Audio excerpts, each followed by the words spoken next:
Hai hello, salam sejahtera Malaysia. Selamat datang ke channel Fels Lifestyle. Terima kasih kerana terus setia dan terus bersama di dalam channel ini. Tuan-tuan dan puan-puan, apa hala tuju Rafizi Ramli? Selepas ini masih menjadi pertanyaan daripada ramai pengulas politik, pemerhati politik, bahkan orang kampung macam saya pun masih tertanya-tanya. Kemanakah Rafizi Ramli akan pergi selepas ini? Setelah kalah pemilihan PKR dan mengumumkan peletakan jawatan sebagai Menteri Ekonomi, ada yang mulai berkata PKR akan berpecah kerana Rafizi telah kalah. Dan kem-kem Rafizi akan follow Rafizi di mana Rafizi berada. Bayangkan kalau Rafizi keluar PKR. Setelah letak jawatan Menteri, Rafizi keluar PKR dan bergerak solo kah, menubuhkan parti sendiri kah, ataupun ikut parti lain kah? Adakah itu akan menjadi perpecahan kepada PKR? Saudara-saudara yang saya amat hormati, sebelum kita teruskan di dalam isu yang paling panas hari ini, saya kongsikan kepada Anda satu produk yang sangat baik, sangat bagus, laris di pasaran. Tidak lain dan tidak bukan Transfer Factor. Produk For Life ini mampu menguatkan imun tubuh badan kita sehingga 400%.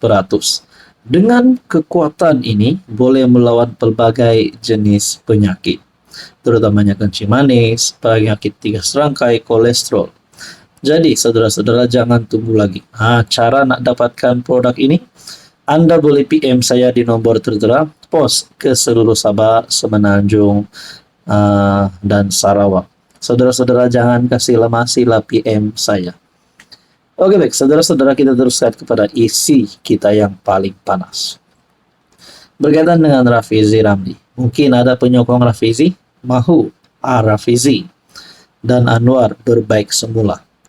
Seperti sedia kala, mahu Rafizi bersama-sama semula dengan PKR, seperti sedia kala.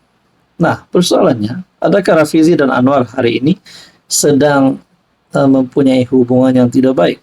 Adakah Rafizi dan Anwar sedang bergaduh? Adakah Rafizi sedang merajuk? Nah, itu yang menjadi pertanyaannya. Kerana kedudukan nombor 2 PKR yang sebelum ini dipegang oleh Rafizi, akhirnya bertukar tangan. Jatuh ke tangan Nurul Izzah, yaitu anak kepada Presiden PKR sendiri. Sedangkan kita tahu Rafizi mungkin antara yang layak menjadi Presiden PKR. Tapi perjalanan itu mungkin tertangguh ataupun terbantut kerana Nurul Izzah yang kini memegang jawatan nombor 2 PKR. Jadi kemana hala tuju Rafizi selepas ini? Mungkinkah kalau Rafizi melakukan apa-apa tindakan keluar parti kah? Menyertai parti lain kah? Bersalahkah? Mungkin kem-kem Rafizi tidak tahu berapa ahli parlimen wakil rakyat PKR yang mungkin akan mengikuti jejak langkah Rafizi ataupun sekurang-kurangnya mereka keluar daripada PKR kerana satu bentuk sabotaj terhadap kepimpinan PKR. Tapi kita tidak harap sesuatu yang buruk berlaku.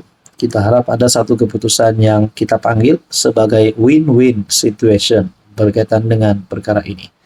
Menurut Anda saudara-saudara, di manakah Rafizi akan perlu pergi selepas ini?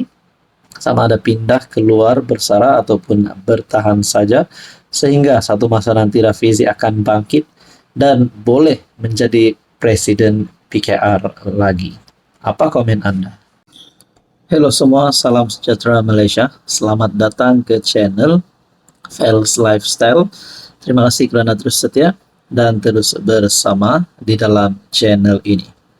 Tuan-tuan dan puan-puan, apa dah jadi? Apa berlaku kepada Mahathir? Baru-baru ini telah membuat kenyataan berkaitan dengan payung, berkaitan dengan apa saya pun tidak berapa pasti, tapi mungkin ingin menghimpunkan orang-orang Melayu. Tidak pasti sama ada nak tubuh parti baru kah, gerakan baru kah untuk tumbangkan Anwar. Tapi saya telah mendapat satu maklumat paling panas, menyebut Mahathir membazirkan Rp529 bilion dari Petronas sejak 1970-an dan selamatkan kerugian syarikat, firma, dan proyek berkait Mirzan dan Mokzani. Di bawah ada gambar Tengku Razali Hamzah, mantan ketua pegawai eksekutif CEO Petronas.